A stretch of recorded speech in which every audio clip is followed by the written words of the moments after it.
This is the road map problem number 6 और यहाँ पर हमें जो रिएजेंट्स देखने को मिलेंगे वो मोस्टली कार्बोक्सिलिक एसिड के मिलेंगे। कार्बोक्सिलिक एसिड की रिएक्शंस आपको देखने को मिलेंगी इसमें और उसके अलावा कार्बोहाइड्रेट्स बायोमोलिक्यूल के भी देखने को मिलेंगे। अमाइनो एसिड्स की रिएक्शंस मिलेंगी एंड कार्बोहाइड्रेट्स की रिएक्शंस मिलेंगी और कुछ ऐसी रिएक्शंस भी मिलेंगी जो आपको पहले से नहीं पता होंगी। तो आप इस रोड मैप को सोल्व करें। ये बहुत ही अच्छा रोड मैप है और इससे जैसे एक होता है ट्रेडिशनल स्टेप्स कि आपने SOCl2 लिया तो अल्कोहल से Cl बन गया। यहाँ कुछ सोचने वाले स्टेप्स मिलेंगे आपको। मतलब डायरेक्ट आप याद अगर आपने किया हुआ है जस्ट आप तो उससे प्रोडक्ट नहीं बना पाएँगे। आपको सोचना पड़ेगा कि ये किस वाले पार्ट पे रिएक्शन करेगा, राइट? तो ऐसे रिएजेंट्स हैं तो मतलब एक ऑर्गेनिक केमिस्ट्री को बहुत बढ़िया तरीके से इस रोड मैप के थ्रू अपन सीख सकते हैं। चलिए स्टार्ट करते हैं। Al4C3 है। Al4C3 के अंदर ये हमें पता है कि एल्यूमीनियम पे +3 होगा और कार्बन पे 4- होगा। और कितने कार्बन है? 3 कार्बन है और एल्यूमीनियम कितने 4। ये इनऑर्गेनिक में भी आता है। इनऑर्गेनिक में जब हम हाइड्रोलिसिस पढ़ते हैं तो कार्बाइड्स का हाइड्रोलिसिस आता है। जैसे आपने देखा होगा MgC2 का, CaC2 का हाइड्रोलिसिस। तो उसी तरीके से अब कार्बन पे 4- है और आप H+ दे रहे हैं वाटर से तो इट विल बिकम CH4। तो ऑर्गेनिक कंपाउंड तो यही बनेगा। चलिए तो मतलब स्टार्टिंग हो रही है हमारी CH4 से। अभी क्या-क्या बनता जाएगा चलिए देखते हैं। अब बात करते हैं बी की, तो बी में हो जाएगा CH3Cl। उसके बाद बात करते हैं सी की, तो साइनाइड जो है Cn- that will be attacking here, इसको रिमूव करेगा और फिर हाइड्रोलिसिस हो जाएगा। अब तक तो हम समझ चुके हैं कि अगर हाइड्रोलिसिस करेंगे तो वो बन जाएगा C डबल बॉन्ड OOH, ये बन जाएगा। तो ये हमारा हो गया सी, दिस इज आवर सी। अब उसके बाद में P+Cl2HV रिएक्शन जहाँ पे अल्फा कार्बन पे हमें क्या लगा देना होता है, हेलोजन। तो यहाँ Cl लगा देते हैं और यहाँ COOH रख देते हैं। फिर हमने लिया है NaHCO3। NaHCO3 सिंपली क्या हो जाएगा, एक बेस हो जाएगा जो कि H+ यहाँ से निकालेगा तो यहाँ से बन जाएगा CH2 और ये Cl है और ये आएगा आपका COO-। और H+ जो है वो रिमूव हो गया बेस की प्रेजेंस में, ये H2CO3 बन गया। H2CO3 CO2 में ब्रेक हो जाता है, CO2 और वाटर में। अब NaCN है। NaCN आप खुद सोचिए क्या कर सकता है। Cn- का अटैक कहाँ हो सकता है? Cn- का अटैक यहाँ हो सकता है, इसको रिमूव करेगा। फिर डाइल्यूट KOH है तो दैट इज ए बेस और बेस की प्रेजेंस में भी हाइड्रोलिसिस होता है साइनाइड का और वो कन्वर्ट होगा COOH में। एंड क्योंकि बेसिक मीडियम है तो मैं COO- ही लिख देता हूँ। दिस इज आवर F, ये हमारा F बन गया, ठीक है। अब बात करते हैं G की, तो G में अगर आप ध्यान से देखो तो इथेनॉल ले रखा है। एंड इथेनॉल क्या होता है? अल्कोहल होता है। अल्कोहल होता है तो वो एसिडिक पार्ट से क्या बना सकता है? एस्टर बना सकता है। Like acidic molecule and the alcohol molecule they react and they form ester.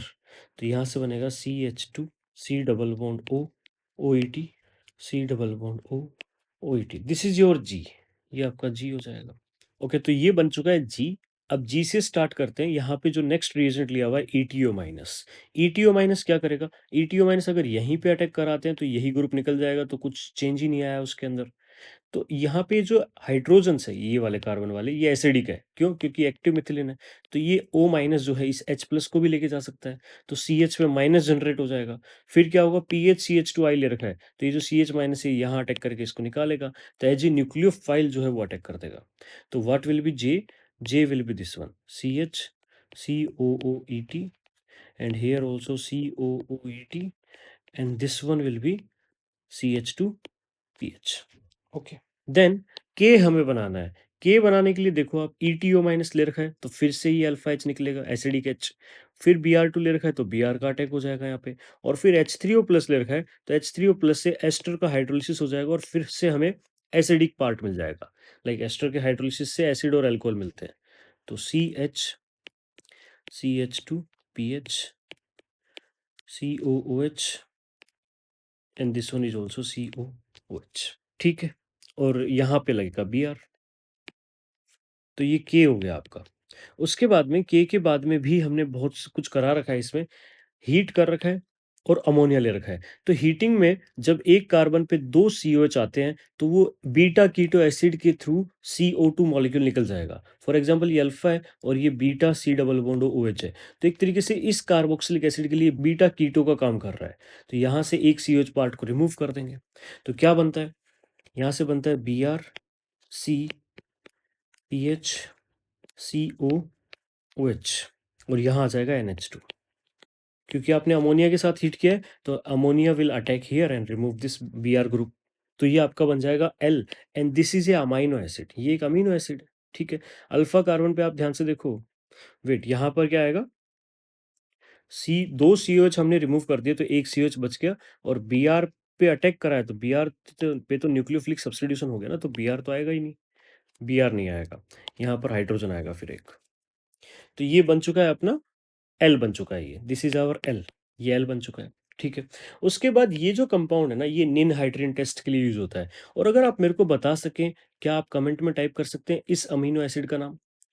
ये जो अमीनो एसिड बना है अल्फा पे NH2 ग्रुप है और COH है, तो अल्फा अमीनो कार्बोक्सिलिक एसिड है। Can you right the name of this amino acid? चलिए मैं देखता हूँ, आपके कमेंट में चेक करूंगा, इस अमीनो एसिड का नाम देखूंगा मैं। अब बात करते हैं कलर ऑफ सॉल्यूशन की बात करते हैं। तो ये निन हाइड्रोजन टेस्ट होता है, अमीनो एसिड्स के लिए होता है। तो यहाँ पर जो कलर आता है बेसिक मीडियम के अंदर, वो पर्पल कलर आता है, पर्पल। अगर आप निन हाइड्रोजन टेस्ट को डिटेल में देखना चाहते हैं तो आप ज़रूर आप देखिएगा उसको, वहाँ से थोड़ा काइंड ऑफ क्या प्रोडक्ट बनता है ऐसा पूछ सकता है, या फिर कलर तो इम्पोर्टेंट है ही है। और एसिडिक मीडियम में जो कलर आता है वो येलो कलर आता है, तो ये कलर्स आप ध्यान रखेंगे। उसके बाद हम मूव करते हैं इधर वाले पार्ट पे। तो दिस वाज आवर जी, जी के अंदर हमने यूरिया ऐड कर दिया, और यूरिया क्या होता है? NH2CuNH2 होता है, NH2C double bond O NH2। तो ये यहाँ अटैक करेगा, इस OET को निकालेगा, यहाँ अटैक करेगा, इस OET को निकालेगा। तो मेरे हिसाब से एक साइक्लिक रिंग बन जाएगी जो कि डिफाइन करेगी H को। तो H will be C double bond O, तो ये आपका H बनेगा, ये बनेगा आपका H।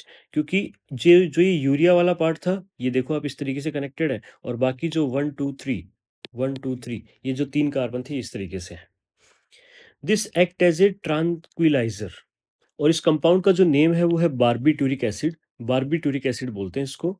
एंड यहाँ से जब आप H प्लस निकालेंगे तो जो अनायन बनेगा उससे कंपाउंड भी एरोमेटिक बन जाएगा। ये भी पूछा हुआ क्वेश्चन है। बारबीट्यूरिक एसिड में कार्बोक्सिलिक एसिड यूनिट नहीं है, ये भी पूछा हुआ क्वेश्चन है। Which of the following acids are the one which are not having COOH unit, तो बारबीट्यूरिक एसिड में नहीं होता है। चलिए, उसके बाद बात करते हैं, ट्रैंक्विलाइज़र की तरह काम करता है, बिल्कुल करता है। ये स्ट्रेस को कम करने के लिए या अच्छी नींद लाने के लिए या फिर एंजाइटी को दूर करने के लिए अपन इसको यूज़ करते हैं। अब फिर बात करते हैं CH3CHO बेस की प्रेजेंस में। तो देखो यहाँ पे बहुत ज़्यादा एसिडिक एसिड दिख रहा है। मैंने बताया आपको H प्लस निकलते ही कंपाउंड एरोमेटिक बनेगा, तो बेस हम लेंगे तो यहाँ से H प्लस निकलेगा, माइनस आएगा। अब आप देखो CH3CHO ले रखा है, तो isn't it A reaction like aldol, minus ये जो है ये यहाँ अटैक करेगा और ये OH बन जाएगा। तो यहाँ से जो प्रोडक्ट बनेगा, जो आपका I होगा वो होगा, यहाँ बना देता हूँ मैं I। पहले ये वाला कंपाउंड बनेगा, जब ये अनायन जो है अगर एल्डिहाइड पे अटैक करेगा तो पहले ये बनेगा, ठीक है? उसके बाद हीट भी ले रखा है, हीट भी ले रखा है मतलब कंडेंसेशन करना पड़ेगा, और कंडेंसेशन करना पड़ेगा मतलब डबल बॉन्ड का फॉर्मेशन होगा, तो यहाँ डबल बॉन्ड आ जाएगा। तो दिस इज योर आई, ये आपका आई बना है, ठीक है? अब हम मूव करते हैं राइट वाले पार्ट पे। राइट वाला पार्ट थोड़ा ईज़ी है, आसानी से समझ में आ जाएगा। अब डी के बाद में अगर मैं ओ बनाता हूँ, डी के बाद में व्हाट वाज़ डी?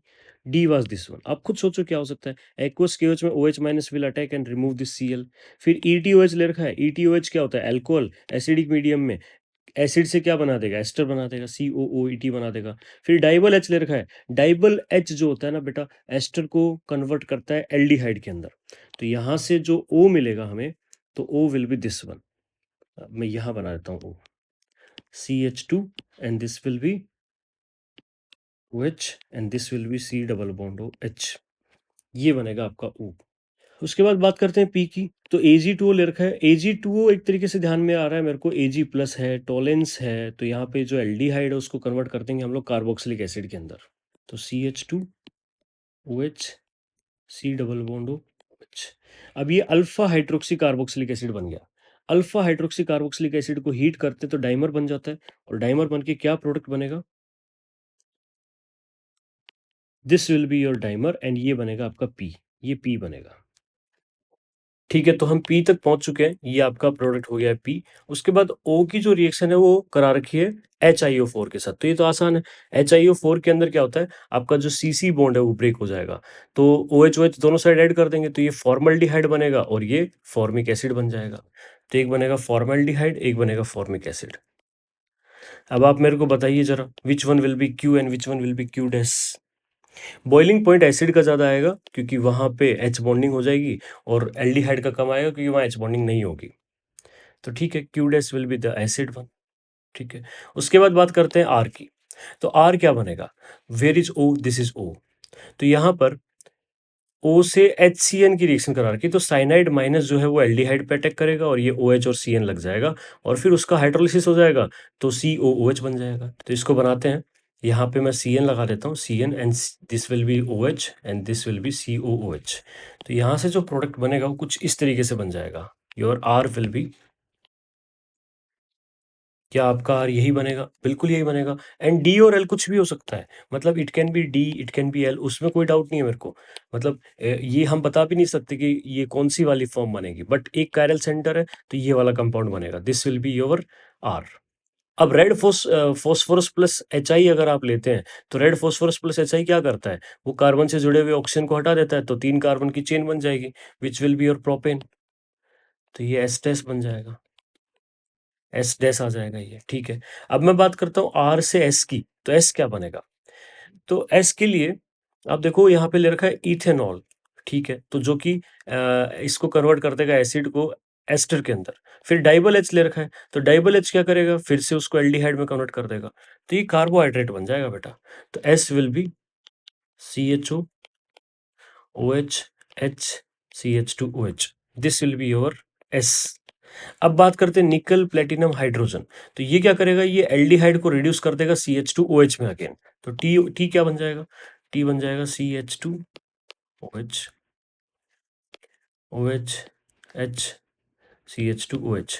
अभी हालांकि हमें ये नहीं पता है कि ये OH किधर आएगा, राइट साइड में लेफ्ट साइड में, ये नहीं पता है हमें अभी। और ये पूछा हुआ भी नहीं है क्वेश्चन के अंदर कौन सी वाली फॉर्म बनेगी, बट ये एक बन चुका है एक तरीके से, प्रोपेन 1 2 3 ट्राईओल है, प्रोपेन 1 2 3 ट्राईओल। अब ये एस था अपना, उस पे HCN है तो साइनाइड का अटैक होगा यहाँ पे, और फिर H3O प्लस है तो साइनाइड का हाइड्रोलिसिस हो जाएगा, COOH बन जाएगा। फिर आपने ले रखा है इथेनॉल, तो फिर उसका एसिड से एस्टर बन जाएगा, और फिर डाइबल एच ले रखा है तो फिर एल्डिहाइड बन जाएगा। तो मैं जस्ट देख रहा हूँ एक कार्बन ऐड हो जाएगा, ये पूरी प्रोसेस से इस मॉलिक्यूल में एक कार्बन ऐड हो जाएगा। तो जो आपका U बनेगा वो बनेगा CH2OH, and this one is, मैं स्टीरियो के बिना ही लिख देता हूँ, CHOH, एंड ये हो जाएगा CH2OH। तो ये हो जाएगा आपका U। हाँ, यहाँ पर CHO आएगा, यहाँ पर CHO आएगा। CHO क्यों आएगा, क्योंकि डाइबल H ने किस में कन्वर्ट किया होगा, डाइबल H ने एल्डिहाइड में कन्वर्ट किया होगा। आप अगर चाहें तो मैं फिर से बता सकता हूँ। तो देखो ये S था, S में साइनाइड का अटैक हुआ, साइनाइड का अटैक हुआ तो क्या बना, साइनाइड का अटैक होगा तो CN लग जाएगा कार्बन पे, और OH आ जाएगा यहाँ पे, साइनोहाइड्रिन बोलते हैं इसको। फिर क्या बनेगा H3O प्लस, तो हाइड्रोलिसिस से COOH बन जाएगा। फिर आपने लिया इथेनॉल तो एस्टर बन गया, और एस्टर से यही क्या बन गया, एल्डिहाइड बन गया, फिर डाइबल एच से, तो ये बन जाएगा। तो ये यू बन गया, और फिर NH2NHPH है। तो ये अगर आपको याद हो तो ओसाजोन हम फॉर्म करते थे, ओसाजोन डेरिवेटिव। तो इसके अंदर क्या होता था, अपर वाले जो 2 कार्बन होते हैं, एक एल्डिहाइड वाला और एक उससे जस्ट नीचे वाला, इन दोनों पे डबल बॉन्ड एन लग जाता है, डबल बॉन्ड एन NHPH। तो C double bond N NHPH। Similarly यहाँ पर भी C double bond N NH और PH, और बाकी पार्ट एज इट इज आएगा, बाकी पार्ट एज इट इज आएगा। मैं आर लिख देता हूँ बाकी पार्ट, क्योंकि यहाँ बहुत ज़्यादा क्राउडिंग हो रही है, स्टेरिक क्राउडिंग, तो यहाँ पर आर लिख देते हैं अपन। ठीक है, डब्ल्यू की बात करते हैं, ब्रोमीन वाटर। ब्रोमीन वाटर क्या करता है, जो एल्डिहाइड होता है उसको ऑक्सीडाइज कर देता है COOH के अंदर। तो ये COOH बना, ये CHOH बना, यहाँ पर CHOH आया, और यहाँ पर आया CH2OH। This is your W, ये डब्ल्यू बन गया। फिर जो Fe+3 और H2O2 जो लिखा हुआ है, ये रिएजेंट क्या करेगा आप ध्यान से देख लो। यहाँ पे क्या होता है, ये जो ये वाला पार्ट जो होता है वो तो एल्डिहाइड में कन्वर्ट हो जाता है, और एक कार्बन अपर वाला जो कार्बन है वो डिलीट हो जाता है। मतलब ये स्टेप डाउन होती है। जैसे हमने स्टेप अप देखा ना, अगर हमारे पास में ये कंपाउंड है तो इसको इससे इसमें कन्वर्ट करने के लिए क्या करेंगे, पहले HCN का अटैक कराएंगे, फिर साइनाइड बन जाएगा, फिर उसका हाइड्रोलिसिस कर देंगे, COOH बन जाएगा, तो ये बन जाएगा, ये स्टेप अप है। बट स्टेप डाउन करने के लिए ये रिएजेंट आपको लेना है, तो उससे क्या करेंगे, उससे हम इसको CHO में कन्वर्ट कर देंगे और इसको हटा देते हैं। तो what will be your X। अच्छा, जब ये CHO में कन्वर्ट होगा, फिर H2 निकल भी ले रखा है आपने, तो H2 निकल क्या करेगा, उसको एल्कोहल में कन्वर्ट कर देगा, एल्डिहाइड को। CH2OH, CHOH और ये CH2OH। अगेन प्रोपेन 1,2,3 ट्राइओल बन गया। अब ये जो रिएक्शन है, आपने अगर देखी हो कॉन्सेंट्रेट HI के साथ एक्सेस में लेते हैं, तो ये रिएक्शन इसमें क्या बनता है ना, इसमें बनता है 2-आयोडोप्रोपेन बनता है यहाँ पे, ये बनता है। और मैं थोड़ा सा आइडिया देता हूँ आपको कैसे होगा। देखो, सबसे पहले जब ये प्रोटोनेट होगा एसिडिक मीडियम में, तो कार्बोकटन यहाँ आएगा, फिर यहाँ एल्कीन बनेगी, ठीक है, यहाँ एल्कीन बन गया और यहाँ OH है एक तरीके से, तो ये कन्वर्ट हो जाएगा किसके अंदर, C डबल बॉन्ड OH के अंदर कन्वर्ट हो जाएगा। फिर ये वाला जो OH है, ये भी क्या होगा, ये प्रोटोनेट होगा, तो ये निकलेगा, यहाँ कार्बोकटन आएगा और कार्बोकटन पे अटैक कौन कर देगा, I अटैक कर देगा। और ऐसे ही यहाँ पर ऐसे मानो, जैसे मान लो CH2OH है, तो HI की प्रेजेंस में क्या होगा, यहाँ पे कार्बोकटन बनेगा, कार्बोकटन पे अटैक कर देगा I। फिर क्या होगा, फिर कार्बोकटन बनेगा, फिर कार्बोकटन बनेगा, तो यहाँ पर भी I लगेगा और I दो एडजेसेंट कार्बन पे होते हैं, रिमूव हो जाते हैं I2 की फॉर्म में, यहाँ डबल बॉन्ड आ गया, ठीक है। फिर यहाँ पर क्या होगा, यहाँ पर भी सेम तरीके से, तो I लग जाएगा, यहाँ डबल बॉन्ड है, डबल बॉन्ड पे फिर HI की रिएक्शन होगी, तो फिर I आएगा, फिर I2 निकल जाएगा, फिर क्या होगा, यहाँ डबल बॉन्ड आ जाएगा, तो फाइनली लास्ट में एक I लग जाएगा। तो इस तरीके से आप सोच सकते हैं इसमें। उसके बाद जो है X मॉलिक्यूल के अंदर ऑक्जेलिक एसिड लिया हुआ है 260 डिग्री सेंटीग्रेड पे, तो HI के साथ होता ही है, बट एसिडिक मीडियम लेंगे तो क्या बनेगा, देखो, जैसे HI के साथ आप एल्कोहल को प्रोटोनेट करते हैं, कार्बोकटन बनता है, फिर I माइनस अटैक कर देता है। बट अगर हमारे पास में एसिडिक मीडियम है हाई टेम्परेचर पे, तो एसिडिक मीडियम में हाई टेम्परेचर से अल्कोहल में क्या होता है बेटा, डिहाइड्रेशन ऑफ अल्कोहल, तो एल्कीन का फॉर्मेशन होता है, ठीक है, एल्कीन का फॉर्मेशन होता है। तो इससे क्या बनेगा, इससे ये OH प्रोटोनेट हुआ, तो यहाँ एल्कीन बना, यहाँ एल्कीन बना, एल्कीन पे OH है, तो वो एल्डिहाइड बन जाएगा, तो CH2OH CHO बन जाएगा एक तरीके से। फिर MnO2 ले रखा है आपने, MnO2 क्या करता है, MnO2 जो है वो आपका अलाइलिक अल्कोहल को ऑक्सीडाइज कर देता है। सो हम इस स्टेप को देखते हैं, एक्स से जेड। देखो, एक्स से वाई जो बनाना था उसमें क्या करना था, अल्कोहल को प्रोटोनेट करना था एसिड की प्रेजेंस में, फिर कार्बोकटन जैसे ही बनेगा वहां आई अटैक कर देगा, तो ये आपने बना दिया था। बट आप ले रहे हैं अब acidic medium at high temperature पे अल्कोहल से क्या बनता है, एल्कीन बनता है। तो जैसे देखो, मान लो इसको प्रोटोनेट किया आपने, तो कार्बोकटन बना और यहाँ एल्कीन बन गया, एल्कीन पे OH है, तो that will convert into keto form, तो यहाँ से बन जाएगा CH2OH CH2 C double bond हो H बन जाएगा। और फिर क्या करेंगे, फिर एसिडिक मीडियम है, फिर इसको प्रोटोनेट करेंगे, फिर यहाँ एल्कीन बना देंगे फाइनली, तो ये जो बन जाएगा वो बनेगा CH2 डबल बॉन्ड CH और CHO। तो this will be your product, ये फाइनल प्रोडक्ट होगा आपका Z, this will be your Z. और यहाँ पर एन में जो है परसेंटेज पूछा था, यस, आई में परसेंटेज ऑफ नाइट्रोजन पूछा था, तो मेरे को आई ये पता है, ये आई है, क्या हम percentage of nitrogen find out कर सकते हैं, yes. Molecular weight of nitrogen total ले लो, 28 आएगा, divide by total molecular weight, तो ये आएगा 18.18। आप कैलकुलेट कर लेना और चेक कर लेना इस आंसर को। तो आप देख सकते हैं इस रोड मैप के अंदर हमने बहुत सारी प्रॉब्लम्स देखी है और बहुत सारे रिएजेंट्स का यूज़ देखा है, और कुछ रिएजेंट्स जो हमें पहले नहीं पता होते थे, लाइक दिस, ये भी हमने सीखा है। तो आप इस रोड मैप को ज़रूर रिवाइज करें, मतलब एक बार करने से काम नहीं चलेगा, इसको आपको रिपीट करना पड़ेगा, एक और बार आप इसे खुद से ट्राई करें, सारे आंसर्स खुद से देखें आप। चलिए, all the very best for your exams.